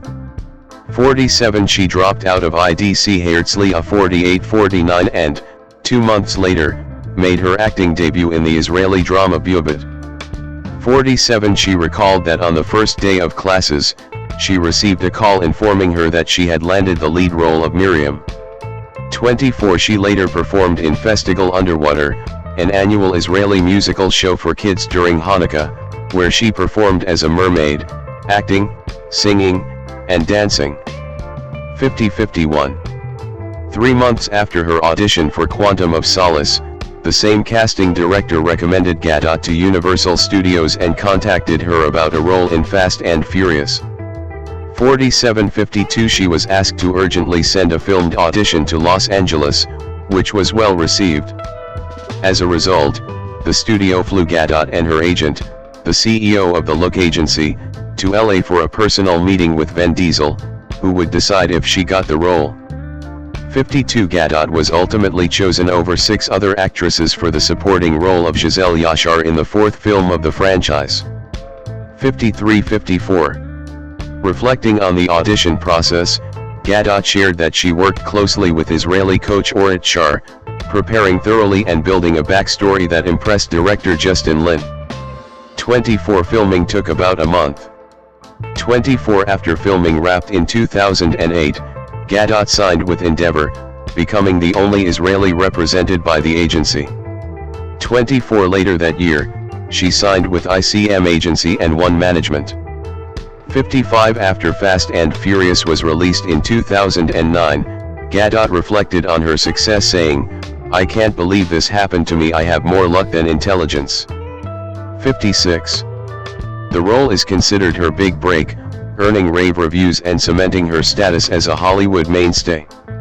57 That same year, she made a brief appearance in the TV series Entourage. 58 In the episode titled Amongst Friends, portraying Lisa, a date of the main character, Vincent Chase. 59 Gadot later described her experience on set as unpleasant, saying she left due to inappropriate behavior. 60 She later appeared on the American teen drama, The Beautiful Life, TBL. 61 2010 to 2016, breakthrough as Wonder Woman. In 2010, Gadot had small roles in the action-adventure comedy Night and Day and the action comedy Date Night. 62 which took her 5 days to film her scenes with Mark Wahlberg. 38 In 2011, Gadot reprised her role as Giselle in Fast 5. 63 Gadot explained that giving Giselle a Mossad background allowed for character development across multiple films. She believes director Lin valued her Israeli military experience and aimed to use her weapons knowledge in the role. 42 Later that year, she appeared in the 2nd season of the Israeli series Asfer, playing Kiki, a coffee shop owner in Amsterdam. 64 In 2012, she starred the Israeli drama, Kathmandu. 65 Sources in the industry estimate that Gadot earned over NIS 3,000, approximately $800 per day of filming. 66 In 2013, she returned to the Fast and Furious franchise, reprising her character in Fast and Furious 6. 63 Where she performed some of her own stunt work in the film. 67 In May 2013, Gadot revealed in an interview with Wright that she was offered a role in a Disney film but turned it down due to the requirement of shaving her head. It has been speculated that the role may have been for the MCU's Nebula. 68 In November 2013, Variety reported that Gadot, along with other actresses, had tested for the role of Wonder Woman. 69 In December 2013, Gadot was confirmed for the role in the untitled Batman v Superman movie alongside Henry Cavill and Ben Affleck, directed by Zack Snyder. 71 The contract for her portrayal of Wonder Woman was managed by her then agent, Ad Agency, which represented Gadot both in Israel and internationally. 72-73 She left the agency in 2019 on good terms. 74 Reflecting on her audition for the role in a 2016 Variety interview, Gadot described the process as super intensive, nerve-wracking, a long roller coaster. While in LA, Warner Brothers invited her to audition for an undisclosed role with Snyder. Later, her agent informed her that she would be testing with Affleck. Afterward, she eventually scored the role. 47. Before landing the role, Gadot shared her frustration with the constant rejection she faced while auditioning in Los Angeles. In a Sunday Today interview with Willie Guys, she said, "There's so much no," explaining that after a few Fast and Furious films, she considered quitting acting, feeling discouraged. She also explained that acting was not something she had dreamed of as a child. Instead, the opportunity came to her, saying, "I started to become more curious about it, and then I fell in love with the profession." 75. In a similar reflection during a The Hollywood Reporter interview, Gadot said she struggled to gain traction, saying, "I had so many almosts for big, great things, but I was never big enough of a name." She recalled being the runner-up for the role of Imperator Furiosa, which ultimately went to Charlize Theron in Mad Max, Fury Road, 2015, explaining, "It was always me and the big name." 76-77. In June 2014, she signed a 3-picture deal with Warner Brothers to appear as Wonder Woman, reportedly earning $300,000 per film. 78. Gadot, speaking at San Diego Comic-Con in July 2014 for Batman v Superman, Dawn of Justice at the San Diego Convention Center. In July 2014, Gadot's portrayal of Wonder Woman was unveiled at Comic-Con during the Batman v Superman, Dawn of Justice panel. Some critics argued Gadot's Israeli background and slim frame made her unfit to play the part. Gadot dismissed the backlash. 36 Despite prior criticism of her physique, she stated that she had trained to build muscle for the role, moving beyond her previous Fast and Furious image. 79 To prepare, she took lessons in swordsmanship, kung fu, kickboxing, capoeira and Brazilian jiu-jitsu, 80 gaining 17 pounds of muscle. She also explained that she trained 6 hours a day for 6 months, 2 hours of gym work, 2 hours of fight choreography, and up to 2 hours of horseback riding. It was much more intense than the army. 81. That same year, Gadot landed her first Israeli film role in the comedy Kicking Out Shoshana, playing lead character Mirat Ben-Harush. 82 Later that year, she was offered the lead role in the Hollywood remake of Ben-Hur, 2016, but had to decline due to scheduling conflicts with Batman v Superman. 83. Prior to her debut as Wonder Woman, Gadot revealed she had previously been offered the role of Feyre in Man of Steel, 2013. Gadot turned it down due to her pregnancy. This led to Ange Traw being cast for the role instead. 84, 85, 86 In 2016, Gadot officially debuted as Wonder Woman in the superhero film Batman v Superman, Dawn of Justice. Gadot's performance as the superhero, the character's first film appearance, was singled out by The Guardian as one of the film's best parts. 87 Her portrayal of Wonder Woman quickly became a defining role in her career, with critics praising her for bringing strength, grace, and a refreshing depth to the character. Critics particularly noted how she brought a strong sense of empowerment and integrity to the role, setting a new standard for female superheroes in mainstream cinema. 88. She then had a small role in John Hillcoat's crime thriller 999, where she starred along with Kate Winslet and Aaron Paul. 89 later that year, she co-starred in the action crime thriller film Criminal, as the wife of Ryan Reynolds' character, alongside Kevin Costner, Gary Oldman, and Tommy Lee Jones. 90 She described the film as the most challenging project she had done to date. 36 Her final film of the year was the action comedy Keeping Up with the Joneses, in which she played a secret agent, alongside Zach Galifianakis, Jon Hamm, and Isla Fisher. 91 Critic Alex Welch wrote on IGN about Gadot's performance, "The script unfortunately banks mostly on her looks and deadly skills as a spy for her jokes, but Gadot manages to make it work." 92. 2017 to 2020, Wonder Woman solo films and production ventures. Cast of Wonder Woman at the Los Angeles premiere, from left to right: Danny Huston, Chris Pine, Gadot, director Patty Jenkins, Elena Anaya, and Robin Wright. In 2017, Gadot starred in a solo film for her character, Wonder Woman, which was paid $300,000. This figure sparked some controversy, as it was significantly lower than the salaries commanded by many male action stars in Hollywood. 93 However, the film received a positive response from critics, with some calling it the best installment in the DC Extended Universe. Praise was directed at Patty Jenkins's direction, the chemistry between Gadot and Chris Pine, the musical score, and the thrilling action sequences. 94-95 Due to her former service in the IDF, the film has been banned in Lebanon, Kuwait, and Jordan.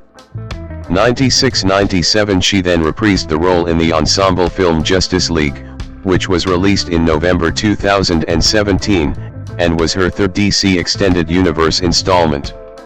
98-99 100 During the film's production under director Joss Whedon, she alleged that Whedon verbally abused her and threatened her career. In response, she stated in an interview that she took the matter to the heads of Warner Brothers, who took care of it. 101. That same year, Gadot was invited to join the Academy of Motion Picture Arts and Sciences. 102 Gadot then voiced the character Shank, who was modeled after her, in the Walt Disney Animation Studios film, Ralph Breaks the Internet, 2018. 103-104 The film's co-director, Phil Johnston, praised Gadot's performance. 104 She appeared in the music video for Maroon 5's song Girls Like You featuring Cardi B. 105 In January 2020, National Geographic announced Impact with Gal Gadot. The six-part documentary series, executive produced by Gadot and her husband, highlights young women overcoming poverty, violence, and discrimination to create positive change in their communities. 106-107 premiered in April 2021 across National Geographic's digital and social platforms. 108. Gadot returned as Wonder Woman in Wonder Woman 1984, 2020, for which she reportedly earned $10 million. 93 The sequel to her 2017 solo film was released on December 25, 2020, both in theaters and on the HBO Max streaming platform due to the COVID-19 pandemic. 109 The film received praise for Gadot's performance and the visual effects, however, it garnered mixed reviews from critics, with some finding the plot overly complex and less impactful than the first film. 110-111.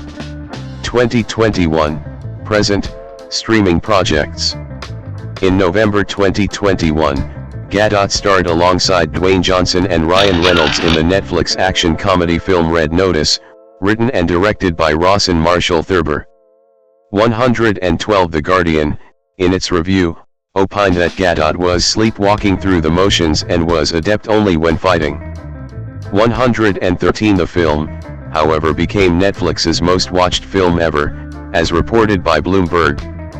The film has over 328 million hours streamed in its first 3 weeks. This equates to 164 million accounts watching it in full, making it the most watched new movie of 2021. 114. The following year, She co-starred with Kenneth Branagh, Tom Bateman, and Annette Bening in the 2022 mystery film Death on the Nile, which was also directed by Branagh. 115 Los Angeles Times chief film critic Justin Chang deemed her underwhelming in the film 116, while the week's Jesse Hassanger defends Gadot's performance, addressing the widespread criticism she received for her portrayal of Lynette Doyle, particularly for a meme-worthy line delivery. 117 The film was banned in Tunisia following protests over Gadot's Israeli military service and her support for Israel's 2014 Gaza offensive.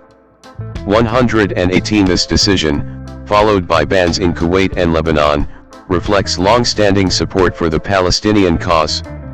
119 In 2023, Gadot made uncredited cameo appearances as Wonder Woman in Shazam, Fury of the Gods and The Flash.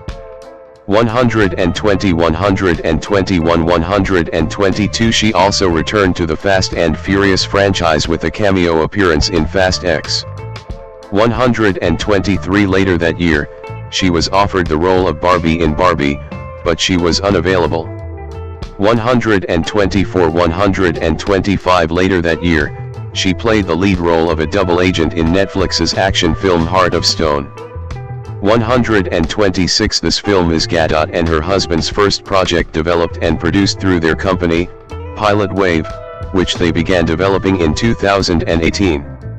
She called it an extremely empowering and educational experience.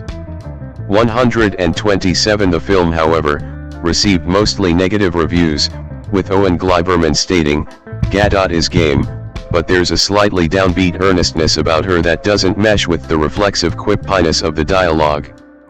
128 Despite negative reception, the film emerged as Netflix's second most watched film in the second half of 2023, with nearly 110 million views.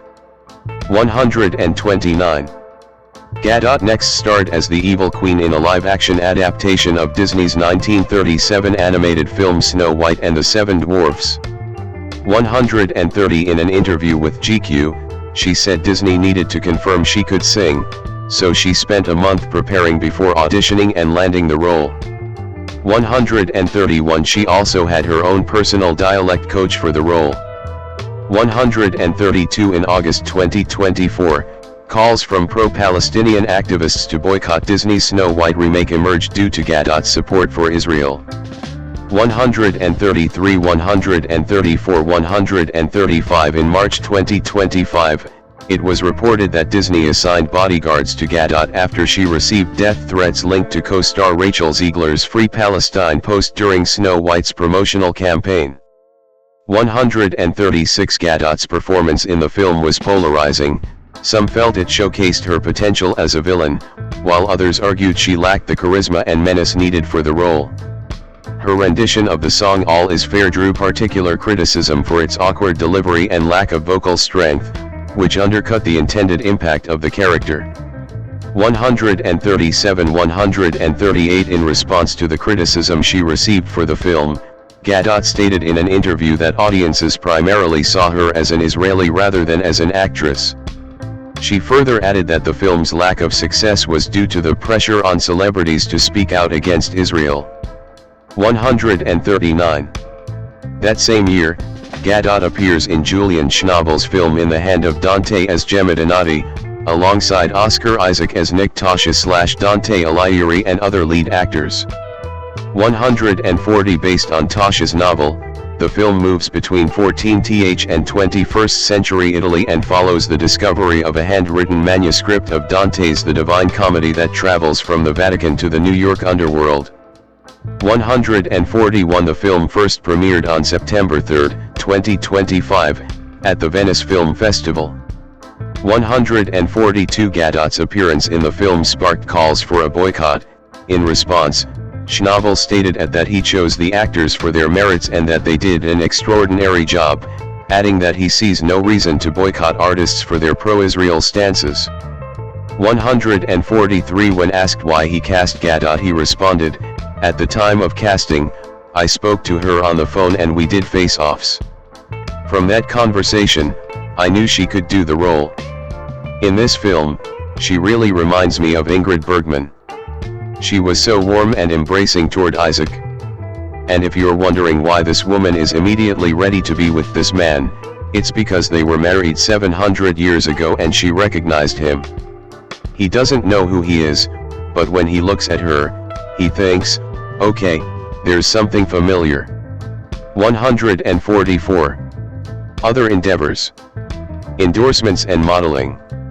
Before enlisting in the Israeli army, she worked briefly as a model in Milan. She then returned to Israel and continued modeling while serving in the military. 145. In 2007, following the Maxim Women of the Israel Defense Forces photo shoot, Gadot's public image gained significant attention. 43. Leading her to promote various products, appear in numerous advertisements, and feature in several magazines. She first landed an international campaign for Prada Ellis perfume. 31. She then became a spokesmodel for the Israeli clothing brand Castro. 146. A role she held for over 11 seasons, reportedly earning about $100,000 per season. 43. 146. In 2010, Gadot walked the runway for Castro's collection and continued modeling for the brand regularly through 2015. 147. In 2013, Castro CEO Gaby Rotter noted that Gadot was not widely known when she was chosen but was the perfect fit to represent Israeli beauty. He cited her background as both an IDF soldier and a beauty pageant contestant as key factors in her selection, following in the footsteps of Israeli models like Yael Abikassis and Sendi Bar. 43. In 2013, Gadot signed a 2-year deal with skincare brand Carline. According to Ofer Yar from the advertising agency Bruckner Nita Yar, Gadot was selected as the spokesmodel because she embodies the brand's values, being local and international. She exudes simplicity and accessibility, and she is your best friend, even when she is Wonder Woman. 43. In 2015 she became the face of Gucci Bamboo. 148. In 2018, Reebok announced an endorsement deal with Gadot, reported to be worth $10 million, NIS $34 million. 149. She also became a brand ambassador for Huawei, which led to controversy after she tweeted a promotional video using an Apple device. Gadot explained that the mistake was made by a member of her publicity team, who posted the video from the wrong phone. 150. Gadot behind the scenes of Revlon's Live Boldly campaign. In 2018, Revlon named Gadot its global ambassador for its Live Boldly campaign. The brand executives praised Gadot as a symbol of strength, beauty, and empowerment. 151. 152. 153. With Fabian Garcia, Revlon's president and CEO, emphasized that Gadot represent the beauty, determination, and attitude that reflect what it is for women to live boldly in today's world. 154. However, her role drew criticism, notably from Muslim blogger Amani Al-Khatibah, who rejected a Revlon award because of Gadot's support for the IDF. 155. In 2019, Gadot starred in commercials alongside